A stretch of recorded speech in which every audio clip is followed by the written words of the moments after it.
नमस्कार छात्रों, स्वागत है एक बार फिर से आपका बिब्लियोफाइल स्टडी सेंटर के डिजिटल प्लेटफॉर्म पे। दोस्तों, जैसा कि आपको स्क्रीन पे नज़र आ रहा है, हम लोग मॉक टेस्ट नंबर 025867 सॉल्व करने वाले हैं। तो आइए शुरू करते हैं। सबसे पहले दोस्तों, हमें यहाँ पर एक पैसेज दे रखा है, इसको हम लोग सॉल्व करेंगे। कह रहा है it had been years since Meera visited her grandparents house in the village. कह रहा है कि काफ़ी साल हो गए हैं मीरा को अपने दादा दादी के घर को गांव में विजिट किए, मतलब काफ़ी टाइम से वो अपने दादी दादा के पास नहीं गई है जो गांव में रहते हैं, जहां उनका पैतृक निवास स्थान है। The dusty lanes, the mango trees and the laughter of children playing the fields all came rushing back as soon as she stepped out of the car. अब वो काफ़ी टाइम के बाद अपने गांव गई है मीरा, तो जैसे ही उसने कार से बाहर कदम रखा तो उसको बचपन की यादें ताज़ा हो गई, जहाँ पे बच्चों के खेलने का शोर, बच्चों के हंसने का शोर, आम के पेड़, धूल भरी गलियाँ और बहुत सारी चीज़ें उसे याद आई। आगे कह रहा है the house looked smaller than she remembered but it still held the warmth of old memories. घर जो उसे याद था उसके मुकाबले थोड़ा छोटा था, परंतु उसके अंदर अभी भी उन पुरानी यादों की खुशबू थी, खुशी थी। Her grand mother welcomed her with open arms, her face lighting up with joy. उसकी जो दादी माँ थी, उन्होंने मीरा का स्वागत खुली बाहों से किया। उनकी आंखों में एक खुशी थी, चमक थी। Over the next few days Meera found herself slipping into the rhythm of rural life. अगले कुछ दिन मीरा जो है गांव के जीवन में अपने आप को रचता बसता पाई। Waking up to the sound of birds, helping in the kitchen and listening to stories from an grand mother every evening. सुबह पक्षियों के चहचहाने की आवाज़ के साथ वह उठती थी और रसोई में अपनी दादी माँ का हाथ बटाती और हर शाम अपनी दादी माँ से कहानी सुनती थी। One morning as she walk to the pond she found an old diary under a tree. एक सुबह वो तालाब के बगल में गई, जहाँ उसे अपनी एक पुरानी डायरी पेड़ के नीचे मिली। Its pages were yellowed and the ink had faded but the word still had emotion. वो जो डायरी है उसके पेज जो है थोड़े पीले हो गए थे और जो स्याही थी वो भी धुंधली हो गई थी, लेकिन वो जो शब्द लिखे हुए थे उनमें अभी भी इमोशन था, भाव था। It belong to her mother written when she was Meera's age. ये उसकी माँ की डायरी थी, मीरा की मदर की डायरी थी, जो उन्होंने तब लिखी थी जब वह मीरा की उम्र में थी, छोटी थी। Reading those pages Meera felt connected not to just her roots but also to the young girl her mother once was. जब वो उस शब्द मीरा ने पढ़े तो ना केवल वह उससे जुड़ाव महसूस किया, बल्कि उसे ये भी समझ आया कि उसकी माँ क्या सोचती थी जब वो उसकी उम्र की थी। इसी के साथ पहला सवाल हमारी स्क्रीन पे आ गया दोस्तों। कह रहा है its pages were yellowed and the ink had faded. यहाँ पर किस प्रकार का वॉइस यूज़ किया गया है? कह रहा है कि जो शाही है वो धुंधली हो गई थी और जो इंक है वो फेड हो गई थी। तो दोस्तों यहाँ पर देखिए, हेल्पिंग वर्ब के साथ थर्ड फॉर्म है, ये पास्ट सिंपल का पैसिव स्ट्रक्चर है, और यहाँ पर हेड के साथ थर्ड फॉर्म है, प्रेजेंट परफेक्ट का पैसिव स्ट्रक्चर। हैज़ हैव को हेड प्लस थर्ड फॉर्म में चेंज करते हैं। तो हम लोग बोल सकते हैं कि ये जो वाक्य हमें दिया गया है ये पैसिव वॉइस का है। आगे बढ़ते हैं दोस्तों, अगला देखिए, reading those pages Meera felt connected. ये किस प्रकार का वाक्य है? कह रहा है कि मीरा ने जब वे पन्ने पढ़े तो मीरा उनसे जुड़ा हुआ महसूस कर रही थी। तो जब मीरा ने रोज़ पेज पढ़े तो मीरा उनसे जुड़ा हुआ महसूस करी। इसमें कोई कंजंक्शन नहीं है, दोनों जो क्लॉज हैं ये अपने इंडिपेंडेंट हैं, तो हम लोग बोल सकते हैं कि ये एक सिंपल सेंटेंस है। आगे बढ़ते हैं दोस्तों अगले क्वेश्चन की तरफ। अगला क्वेश्चन क्या कह रहा है? She found an old diary under a tree. इसको पैसिव वॉइस में बदलना है। तो देखिए दोस्तों, यहाँ पर क्या है, फाउंड है, तो फाइंड जो है ये वर्ब की कौन सी फॉर्म होती है? फर्स्ट फॉर्म होती है। फाइंड जो है ये वर्ब की कौन सी फॉर्म है? First form. तो इसको जब हम लोग किस में चेंज करते हैं? पैसिव वॉइस में चेंज करते हैं। फाइंड फर्स्ट फॉर्म है, फाउंड कौन सी फॉर्म है? Second form. सेकंड फॉर्म मतलब पास्ट सिंपल। तो पास्ट सिंपल को जब पैसिव में चेंज करेंगे तो यहाँ पर वॉज वर्ब के साथ थर्ड फॉर्म आएगा। तो आप चेक करिए वॉज वर्ब के साथ थर्ड फॉर्म कहाँ है, तो ऑप्शन सी जो है ये हमारा करेक्ट आंसर हो जाएगा। अगला क्वेश्चन देखिए, कह रहा है her grand mother welcomed her with open arms. इसको इनडायरेक्ट स्पीच में चेंज करना है। तो दोस्तों यहाँ पर देखो क्या दिया हुआ है, वेलकम्ड, यानी सेकंड फॉर्म है, पास्ट सिंपल है। तो पास्ट सिंपल जो होता है दोस्तों, इसको जब हम लोग इनडायरेक्ट में चेंज करते हैं तो पास्ट सिंपल पास्ट परफेक्ट में चेंज होता है। किस में चेंज होता है? पास्ट परफेक्ट में चेंज होता है। और पास्ट परफेक्ट का मतलब होता है हैड के साथ थर्ड फॉर्म आती है, ठीक है। तो 79 के अंदर हमारा आंसर हो जाएगा, her grand mother welcomed her with open arms. Indirect speech में चेंज करना है, her grand mother said she welcomed her grandmother told her that she will welcome her, told her that she welcomed her grandmother welcomed her with open arms। तो इसको जब change करेंगे तो ये change होना चाहिए, हर grandmother had welcomed her with open arms। यहाँ जो है had आ जाएगा, हर grandmother had welcomed her with open arms, ठीक है। तो डी ऑप्शन हमारा यहाँ करेक्ट होगा। आगे देखिए दोस्तों, क्वेश्चन नंबर 80 कह रहा है what is the best meaning of the word faded as used in the line the ink had fade. दोस्तों फेड का मतलब होता है धुंधला पड़ना। फेड का मतलब क्या होता है? धुंधला पड़ना। तो यहाँ पर disappeared, completely, turn darker, lost brightness और क्लैरिटी, तो लॉस्ट ब्राइटनेस और क्लैरिटी, ये इसका आंसर हो जाएगा। धुंधला पड़ जाना मतलब चमक खो देना। अगला देखिए दोस्तों, कह रहा है कि सेंटेंस के कौन से पार्ट में एरर है? The cattle in the मीडो was terrified. दोस्तों नाउन चैप्टर में हम लोग पढ़ते हैं कि कैटल दिखने में सिंगुलर है लेकिन है कैसा? प्लूरल। तो अगर सब्जेक्ट प्लूरल है तो वर्ब भी प्लूरल आनी चाहिए, सब्जेक्ट वर्ब एग्रीमेंट के अकॉर्डिंग। तो यहाँ सेंटेंस के कौन से पार्ट में एरर है? पार्ट बी में जो है दोस्तों यहाँ पर एरर है। तो 81 में बी हमारा आंसर हो जाएगा। नेक्स्ट देखिए, the ship sank before the rescue party arrived. कह रहे हैं रेस्क्यू पार्टी के पहुंचने से पहले जहाज़ जो है वो डूब चुका था। तो दोस्तों जब भी पास्ट में दो एक्शन होते हैं, कितने एक्शन होते हैं? दो एक्शन होते हैं। तो पहले जो कंप्लीट होता है वो हमको लिखना पड़ता है पास्ट परफेक्ट में, और जो एक्शन सेकंड नंबर पे होता है बाद में कंप्लीट होता है वो हमको किस में लिखना पड़ता है? पास्ट सिंपल में लिखना पड़ता है। तो दोस्तों यहाँ पास्ट परफेक्ट होगा तो यहाँ पर हैड के साथ थर्ड फॉर्म आ जाएगी। तो द शिप हैड सिंक, सैंक, संक, इसकी थर्ड फॉर्म क्या होती है? संक। तो 82 में जो है दोस्तों पार्ट ए में यहाँ पर एरर हो जाएगा। अगला देखिए, कह रहा है sorry I am not dash local places. कह रहा है कि मैं माफ़ी चाहता हूँ, जो लोकल प्लेसेस हैं उनके साथ मेरी इतनी ज़्यादा फेमिलियरिटी नहीं है। तो कन्वर्सेंट जो शब्द है इसका मतलब होता है फेमिलियरिटी, मतलब किसी चीज़ के बारे में जान पहचान होना, जानकारी होना। तो फेमिलियरिटी विथ, उसी प्रकार से कन्वर्सेंट के साथ कौन सा प्रीपोजिशन लगेगा?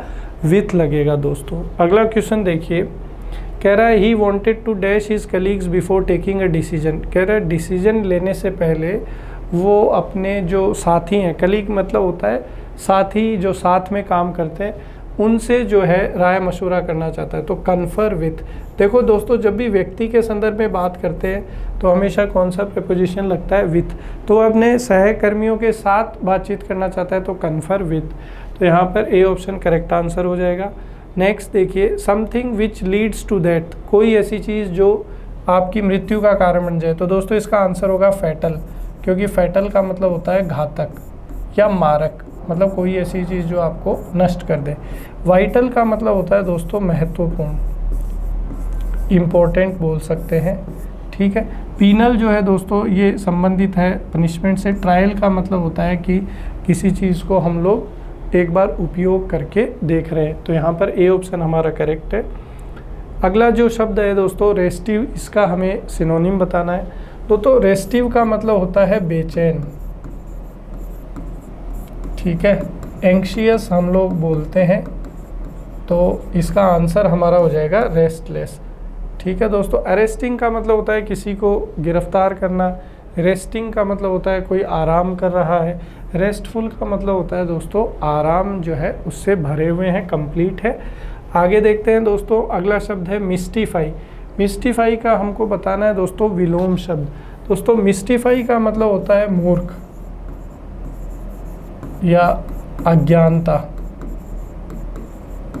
तो दोस्तों इसका अपोजिट होगा एनलाइटन। एनलाइटन का मतलब होता है जिसको ज्ञान की प्राप्ति हो गई है, जो एक तरीके से अपने आप को जान चुका है। इन्फॉर्म का मतलब होता है किसी को जानकारी देना। कम्युनिकेट का मतलब होता है विचारों का आदान प्रदान करना। मेक अनहोली का मतलब होता है किसी चीज़ को अपवित्र करना। अगला देखिए दोस्तों, कह रहा है the whole department has been given the chop. तो गिवन द चॉप हमारे पास एक मुहावरा है, इसका हमें मीनिंग बताना है। दोस्तों गिवन द चॉप का मतलब होता है नौकरी से हटाना, कर्मचारियों को नौकरी से हटाना, ठीक है, इसको अपन बोलते हैं गिव द चॉप। तो यहाँ आंसर हो जाएगा डिसमिस्ड फ्रॉम जॉब। तो 88 में सी सही है। अगला देखिए दोस्तों, कह रहा है suddenly I listen a strange noise. Listen नहीं आएगा दोस्तों, लिसन का मतलब होता है ध्यान से सुनना, ध्यान से सुनना, ठीक है। और एक वर्ब होता है हियर। हियर का मतलब होता है सुनना। फिर कोई भी ध्वनि जो आपके कान में पड़ रही है उसके लिए अपन हियर यूज़ करेंगे। तो अचानक उसको अजीब आवाज़ सुनाई दी, तो अजीब आवाज़ को ध्यान से तो नहीं सुना है, सिर्फ वो उसके कानों में गिरी है, तो इसके लिए अपन लिसन ना बोल के हर्ड बोलेंगे। Suddenly I heard a strange noise, कि अचानक मैंने एक अजीब आवाज़ सुनी। आगे चलिए दोस्तों, अगला कह रहा है I have less books than you. कह रहा है मेरे पास कम किताबें हैं तुमसे। दोस्तों यहाँ पर देखिए देन लगा हुआ है, तो देन से पहले कंपैरेटिव डिग्री आती है। दोस्तों बुक्स जो है वो काउंटेबल नाउन है, तो लेस जो है वो अनकाउंटेबल नाउन के लिए कंपैरेटिव डिग्री का काम करती है। काउंटेबल नाउन के लिए कंपैरेटिव डिग्री का काम करता है फ्यूअर, जो कि फ्यू से बना है। तो यहाँ पर ये हो जाएगा I have fewer books than you have. तो यहाँ पर बी ऑप्शन जो है वो हमारा बिल्कुल करेक्ट आंसर है। अगला देखिए दोस्तों, ये कह रहा है कि एक्टिव में है या पैसिव में है, उसके अनुसार हमें इसे बदलना है। कह रहा है he had committed a mistake. तो दोस्तों ये एक्टिव वॉइस का वाक्य है और यहाँ पर हैड के साथ थर्ड फॉर्म है, मतलब ये कौन सा टेंस है, तो ये पास्ट परफेक्ट है। तो दोस्तों पास्ट परफेक्ट का अगर आपको पैसिव वॉइस बनाना है तो इसका पैसिव वॉइस बनता है had plus been plus third form. तो आप देखिए ये स्ट्रक्चर आपको कहाँ पे दिया हुआ है, तो यहाँ पर दिया हुआ है। तो 91 में जो है हमारा ऑप्शन सी बिल्कुल करेक्ट आंसर होगा।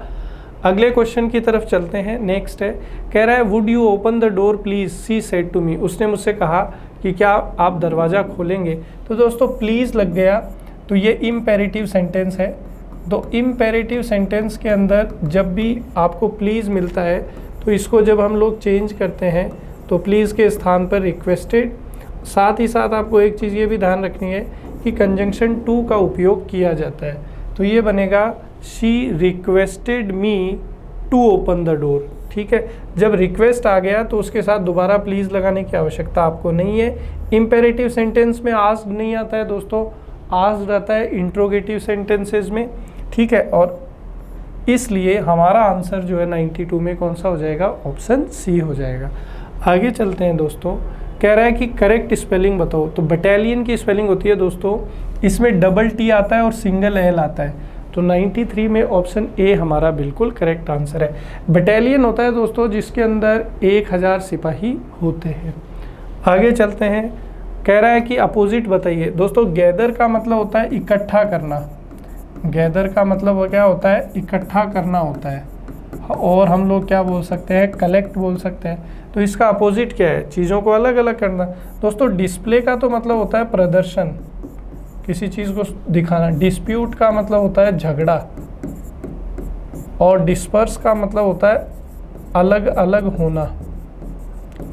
तो इकट्ठा करने का अपोजिट क्या हो जाएगा, अलग अलग होना या अलग करना। तो डी हमारा आंसर हो जाएगा। डिस्ट्रैक्ट का अर्थ होता है दोस्तों ध्यान भटकाना। डिस्ट्रैक्ट का क्या होता है, ध्यान भटकाना। आगे बढ़ते हैं 95। ये पैराजंबल का क्वेश्चन आ गया। पैराजंबल की ट्रिक हम जानते हैं दोस्तों। इसमें क्या होता है, हम लोगों को जो है प्रॉपर नाउन से शुरू करना पड़ता है।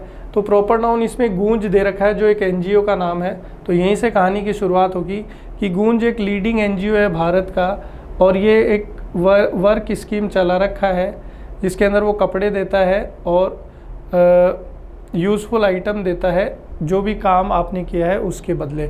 वहाँ जाके अगर कोई व्यक्ति काम करता है तो उसको कपड़े और यूज़फुल आइटम्स दिए जाते हैं। हाल ही में इस स्कीम के अंदर एक वृद्ध महिला थी मध्य प्रदेश की, उसको जो है एक चप्पल की जोड़ी दी गई थी। जैसे ही चप्पल की जोड़ी दी गई वह डांस करने लग गई और काफ़ी ज़्यादा खुश हुई। फिर इस स्टोरी से हमें पता चलता है कि ये स्टोरी थोड़ी अजीब है, लेकिन गाँव में भारत में इतनी गरीबी है कि लोगों के पास पहनने के लिए चप्पल भी नहीं है। तो मतलब यहाँ पर 95 में सी ऑप्शन आंसर हो जाएगा। अगला देखिए, ये क्लोज टेस्ट आ गया। क्लोज टेस्ट को पूरा पढ़ेंगे और उचित शब्दों को जोड़ेंगे। कह रहा था Panchatantra is a legendary collection of short stories from India. Panchatantra आपने काफ़ी नाम सुना होगा। पंचतंत्र की कहानियाँ काफ़ी लोकप्रिय है, उसमें बहुत सारी मैसेज वाली कहानियाँ हैं और ये जो है बनी थी 2री शताब्दी में।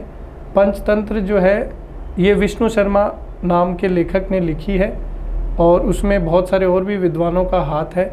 और इसका उद्देश्य ये था कि जो है लोगों के अंदर नैतिक मूल्य डाले जाएं और जो राजा के बेटे हैं, जहाँ पे ये विष्णु शर्मा जी काम करते थे, उनके अंदर नैतिक मूल्य डेवलप हों।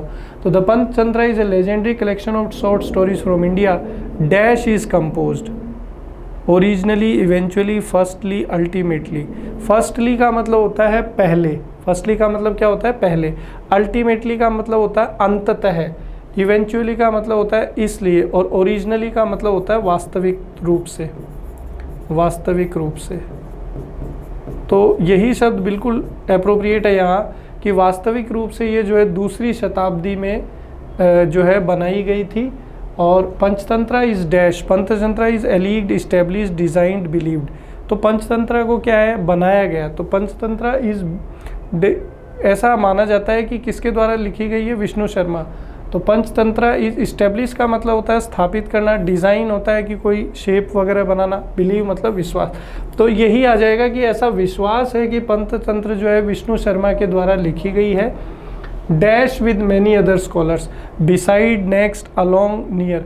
अलोंग विथ आएगा दोस्तों, ये फ्रेज बनता है अलोंग विथ। अलोंग विथ का मतलब होता है के साथ साथ। अलोंग विथ का मतलब क्या होता है, के साथ साथ। तो विष्णु शर्मा ने अपने साथ मिल करके दूसरे टीचर्स के साथ जो है यहाँ पर इन्होंने क्या लिखा है, ये लिखी थी पुस्तक पंचतंत्र। इसका उद्देश्य क्या था, तो पर्पस बिहाइंड द कंपोजिशन। अब ये पास्ट में बात चल रही है तो पास्ट की वर्ब आएगी, तो वॉज आ जाएगा कि ये किताब बनाने के पीछे उद्देश्य था कि लोगों में नैतिक मूल्य जो है वो डाले जाएं। And govern skills, gifts, flairs, faculties in the young sons of the king. और जो नौजवान राजा के बेटे हैं उनके अंदर स्किल्स, अलग अलग चीज़ों की सोच डेवलप की जाए। तो दोस्तों इसी के साथ ये सेशन अपना यहाँ पर समाप्त होता है। बहुत ही आसान पेपर था, उम्मीद करता हूँ कि आपने बहुत अच्छे से इसको किया होगा और अच्छे नंबर भी प्राप्त किए होंगे। वीडियो को पूरा देखें, पसंद आए तो लाइक करें, दोस्तों के साथ शेयर करें और अपने कीमती कमेंट करना ना भूलें। मिलते हैं अगले सेशन में, आप सबका बहुत बहुत धन्यवाद।